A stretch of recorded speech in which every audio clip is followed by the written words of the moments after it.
Ya, pemirsa, Otoritas Jasa Keuangan mencatat jumlah piutang sektor pembiayaan di bulan Juni 2023 mengalami kenaikan 16,37% secara tahunan. Jumlah piutang pembiayaan di bulan Juni menjadi 444,52 triliun rupiah. Rapat Dewan Komisioner Bulanan Otoritas Jasa Keuangan pada bulan Juli lalu menilai stabilitas sektor jasa keuangan nasional tetap terjaga dan resilient, didukung oleh permodalan yang solid dan likuiditas yang memadai. Di dalam negeri, kinerja perekonomian nasional terpantau positif, terutama pada dunia usaha yang terlihat dari peningkatan surplus neraca perdagangan, kembali meningkatnya PMI manufaktur di Juli 2023 menjadi 53,3, serta peningkatan utilitas kapasitas industri. Namun demikian, potensi peningkatan kinerja sektor rumah tangga dan sisi permintaan secara umum masih perlu didorong, terlihat dari berlanjutnya tren penurunan inflasi inti, moderasi penjualan retail, dan optimisme konsumen. Sementara pada sektor industri keuangan non-bank atau IKNB, pertumbuhan piutang sektor pembiayaan tercatat cukup tinggi pada Juni 2023 sebesar 16,37% secara tahunan. Jumlah piutang menjadi 444,52 triliun rupiah, didukung pembiayaan modal kerja dan investasi yang masing-masing tumbuh 32,52% dan 17,57% secara tahunan. Di sisi lain, profil risiko perusahaan pembiayaan masih tetap terjaga dengan rasio non-performing financing atau NPF sebesar 2,67%, meski lebih tinggi dibandingkan Mei lalu sebesar 2,63%. Sedangkan secara permodalan, gearing ratio perusahaan pembiayaan tercatat 2,27 kali, jauh di bawah batas maksimum 10 kali. Jakarta, Tim Liputan IDX Channel. Baik pemirsa, untuk membahas tema kita berikut ini, Juni 2023, piutang pembiayaan naik 16,37%. Kita sudah tersambung melalui Zoom bersama dengan Bapak Suwandi Wiratno, beliau adalah Ketua Umum Asosiasi Perusahaan Pembiayaan Indonesia. Ya, selamat pagi Pak Suwandi. Selamat pagi Mas Prasetyo, salam sehat. Baik, salam sehat juga Pak Suwandi. Terima kasih atas waktu yang disempatkan. Ini langsung saja Pak, bagaimana update dari kondisi sektor pembiayaan di tanah air hingga saat ini Pak Suwandi? Ya, sektor perusahaan pembiayaan atau industri pembiayaan mengalami perbaikan yang sangat signifikan sejak berakhirnya pandemi. Bahkan di tahun 2022 kita juga sudah mengalami pertumbuhan kurang lebih sekitar 13% dan terus sampai dengan hari ini dan ditutup di bulan Juni kemarin atau semester pertama year on year kita juga meningkat sebesar 16% seperti yang tadi ditayangkan.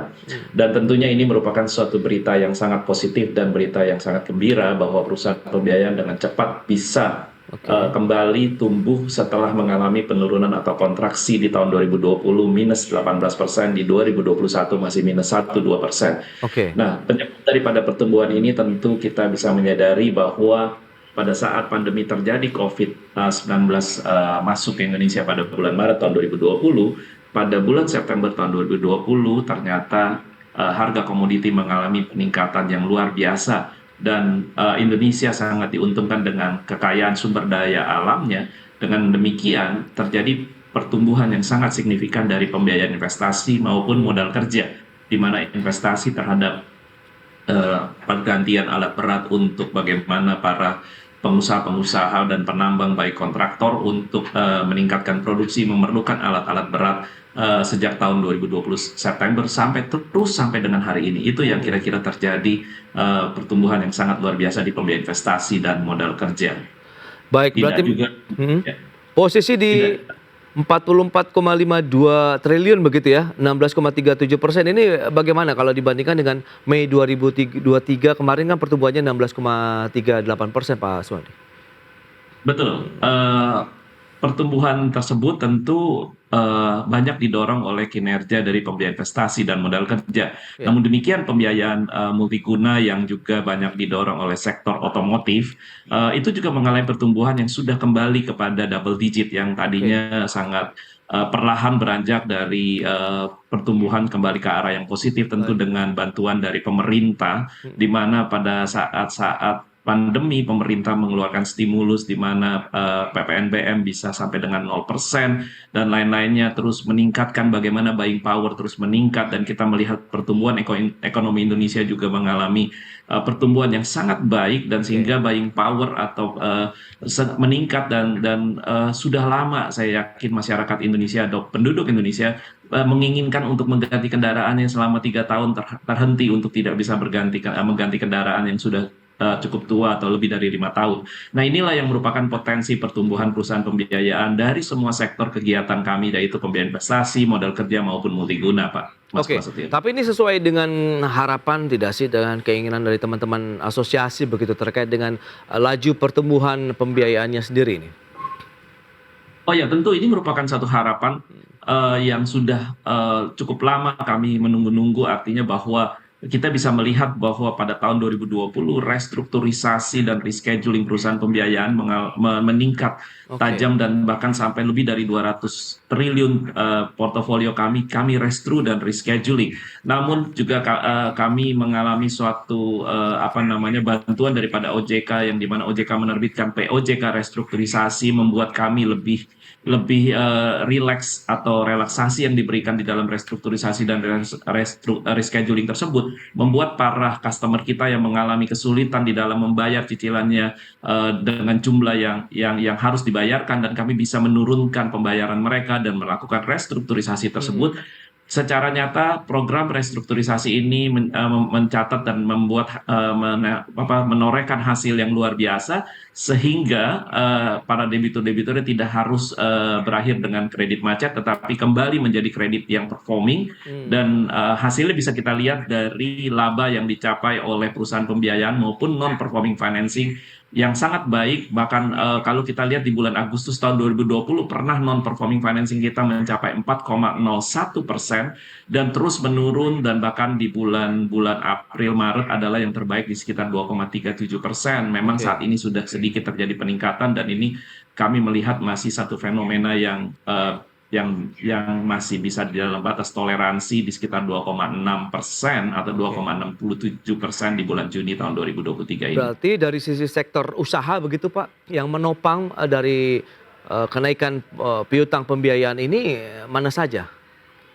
Ya, kalau kita lihat dari data yang ada, tentu pada awal-awalnya dari sektor perusahaan, dari sektor pembiayaan investasi Mhm. dan modal kerja yang mengalami peningkatan yang lebih terdahulu dibandingin dengan sektor pembiayaan multiguna, yaitu yang lebih banyak didominasi oleh pembiayaan otomotif roda 2 maupun roda 4. Kita bisa Oke. melihat kenapa terjadi pertumbuhan lebih signifikan di sektor yang produktif, karena kita tahu bahwa harga komoditas yang meningkat tajam, para pengusaha-pengusaha tambang baik nikel, batu bara, emas dan lain-lain tentunya menyambut positif dengan kenaikan harga harga harga komoditas ini, dan mereka berinvestasi, dan Ya. tentu kebutuhan modal kerja juga meningkat dengan adanya di mana mereka perlu misalnya melakukan pembelian ban, pembelian solar, pembelian spare part dan lain-lainnya terhadap alat-alat mereka yang sudah lama juga. Artinya semuanya dipekerjakan alat-alatnya untuk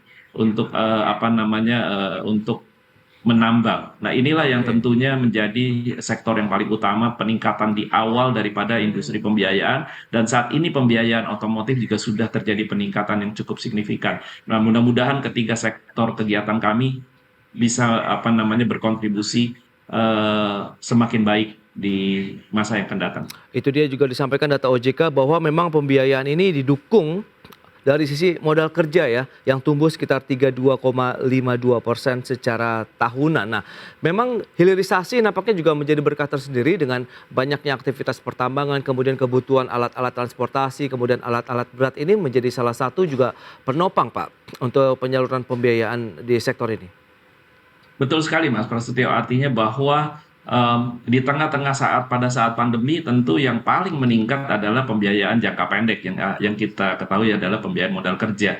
Pada Oke. saat-saat di mana perusahaan tetap harus tetap berjalan di tengah-tengah kita harus prihatin terhadap COVID, kita tidak bisa bekerja di mana-mana, WFH, tidak bisa WFO. Namun di sektor-sektor industri pertambangan mereka masih tetap melakukan pekerjaan tapi dengan kehati-hatian. Nah, di sektor penambangan ini tentunya mereka memerlukan Oke. bagaimana alat-alat ini bisa tetap perform dengan baik. Nah, salah satunya tentu mereka tetap harus meningkatkan Ya. efektivitas daripada mesin-mesin atau alat berat yang mereka pakai. Nah, peningkatan ini tentu perlu misalnya adanya refurbishment terhadap alat tersebut, artinya misalnya perlu diganti spare part-nya, perlu diganti bannya, Oke. perlu pembelian solar dan segalanya. Ini bisa menjadi satu hal yang dipakai oleh perusahaan pembiayaan dalam membiayai para debitur-debiturnya. Dan hal Oke. yang lain juga banyak lagi misalnya peningkatan terjadi di anjak piutang atau factoring, di Hmm. mana kita ketahui di masa pandemi tentu banyak perusahaan yang misalnya memanjangkan pembayarannya yang tadinya biasa membayar 1 bulan bisa menjadi 3 bulan. Ini potensi buat perusahaan pembiayaan Hmm. untuk memberikan dana jangka pendek kepada siapa saja yang membutuhkan pembiayaan. Oke, dan salah satu juga penopang berikutnya adalah di investasi, meskipun tidak setinggi pertumbuhannya untuk yang pembiayaan modal kerja, Pak Suhandi. Tapi kita akan bahas nanti di segmen berikutnya, kita akan jeda sebentar ya Pak. Ya, Ya. pemirsa, jangan beranjak dari tempat Anda. Kami masih akan segera kembali usai pariwara berikut ini.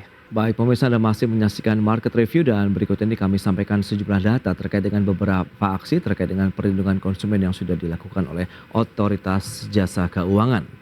Ya, data selengkapnya bisa Anda saksikan. Untuk permintaan layanan itu mencapai 169.600 layanan terkait dengan perlindungan konsumen ya dari Januari sampai dengan Juli 2023. Pengaduan ada 12.173 kasus, kemudian pelanggaran 36 kasus, sengketa 1.187 kasus. Selanjutnya dari sisi jenis pengaduan konsumen Januari sampai dengan Juli 2023, perbankan sebanyak 5.656 pengaduan, kemudian financial technology 2.913 pengaduan, kemudian pembiayaan juga ada 2.379 pengaduan, asuransi 1.008 pengaduan. Dan berikutnya dari sisi pertumbuhan piutang pembiayaan ini kita cermati. Tadi ada 444,52 triliun, tumbuh 16,37%, yang sudah disebar untuk modal kerja 32,52%, investasi 17,57%.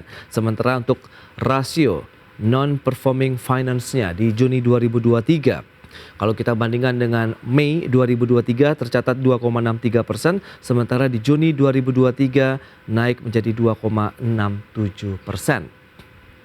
Baik, kita lanjutkan kembali perbincangan bersama dengan Bapak Suwandi Wiratno, Ketua Umum Asosiasi Perusahaan Pembiayaan Indonesia. Pak Suwandi, kita akan lanjutkan kembali perbincangan berdasarkan data tadi yang sudah disampaikan begitu ya. Sebelum kita lanjut terkait dengan beberapa faktor yang menopang dari pertumbuhan piutang pembiayaan di tahun 2023 ini, tepatnya di bulan Juni. Tadi sudah disampaikan lebih kepada modal kerja yang cukup besar, kemudian berikutnya untuk investasi yang tercatat hanya sekitar 17%-an ini. Pak Suhandi, bisa Anda jelaskan lebih jauh?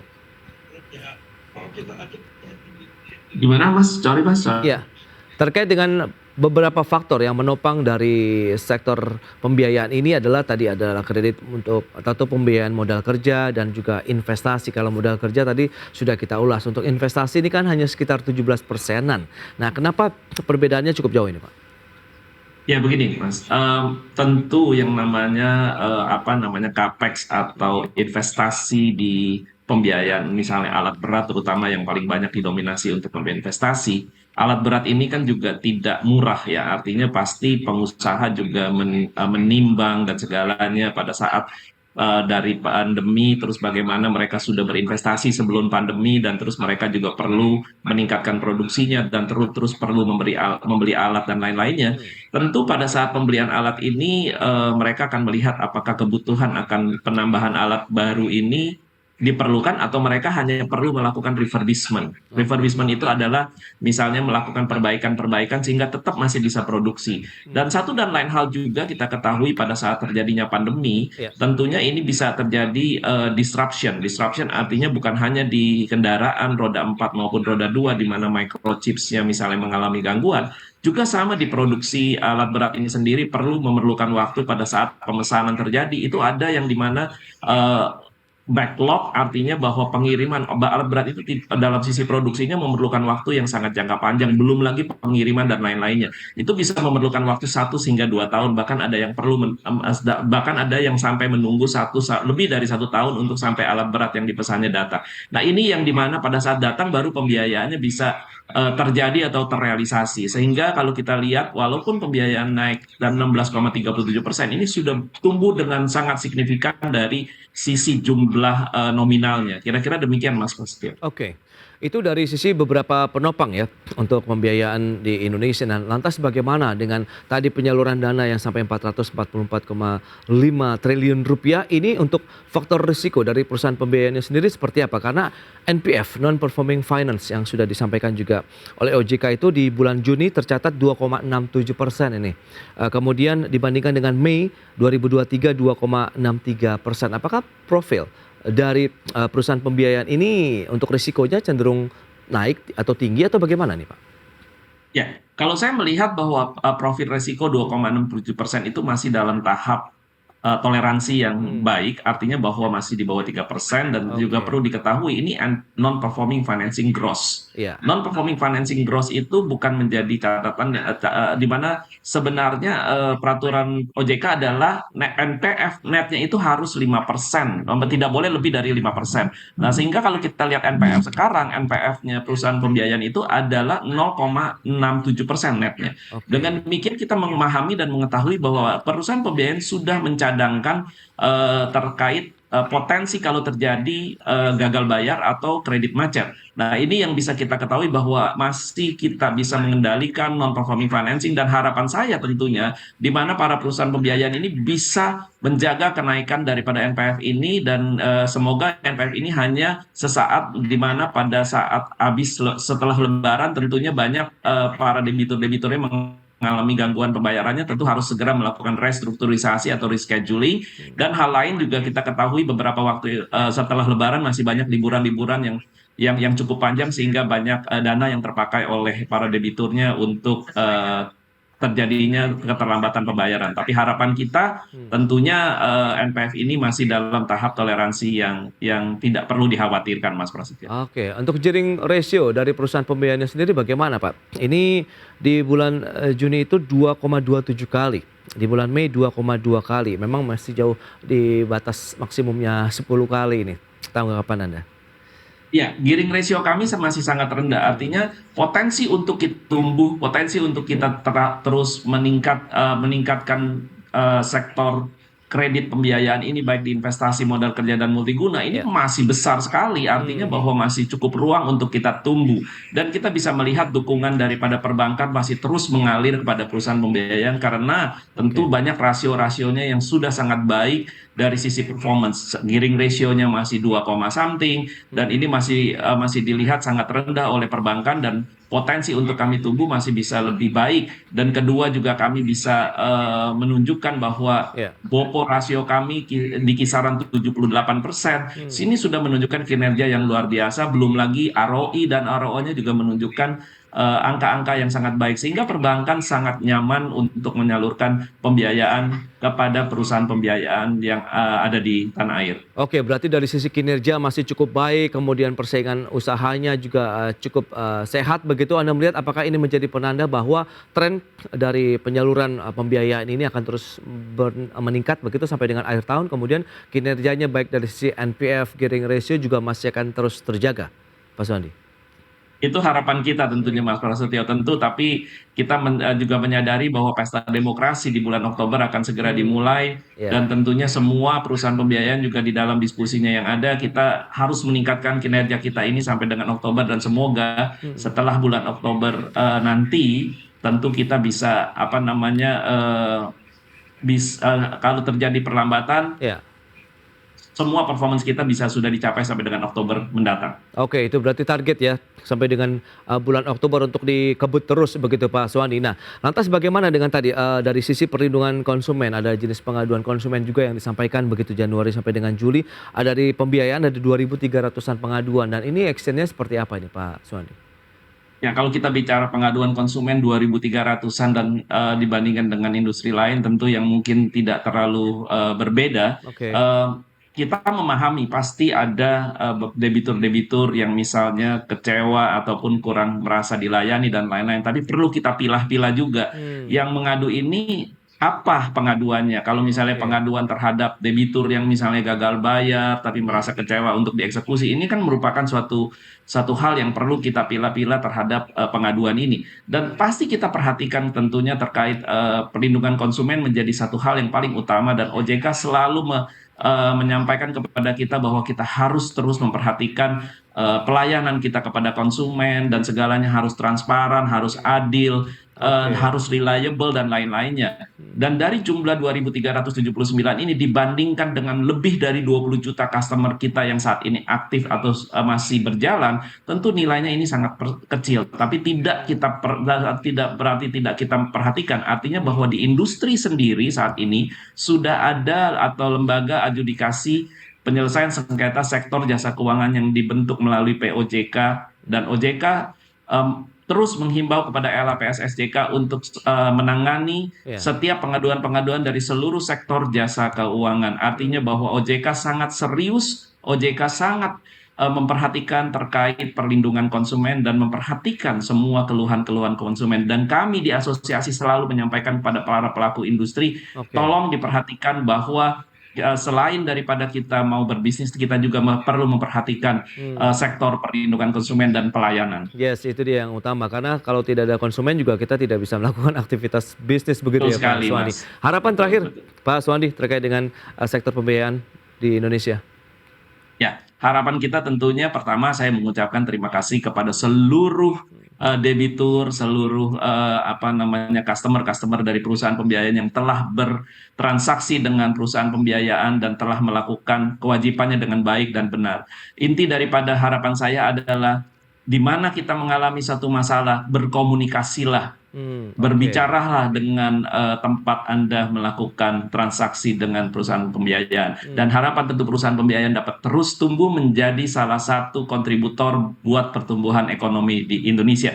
Semoga perusahaan pembiayaan dapat terus tumbuh dan perusahaan pembiayaan dapat terus sehat dan melayani para nasabahnya. Baik, Pak Suwandi, terima kasih banyak atas waktu dan sharing yang sudah Anda sampaikan kepada pemirsa IDX Channel pada hari ini. Selamat melanjutkan aktivitas Anda kembali dan sampai berjumpa lagi, Pak Suwandi. Terima kasih, Mas Prasetyo. Ya, pemirsa, perbincangan tadi menandai akhir jumpa kita dalam program Market Review kali ini. Nantikan program-program spesial persembahan IDX Channel dalam rangka HUT Pasar Modal di bulan Agustus ini dalam Capital Market Month at IDX Channel. Saksikan terus IDX Channel, your trustworthy and comprehensive investment reference. Saya Prasetyo Wibowo beserta kerabat kerja yang bertugas undur diri. Terima kasih dan sampai jumpa.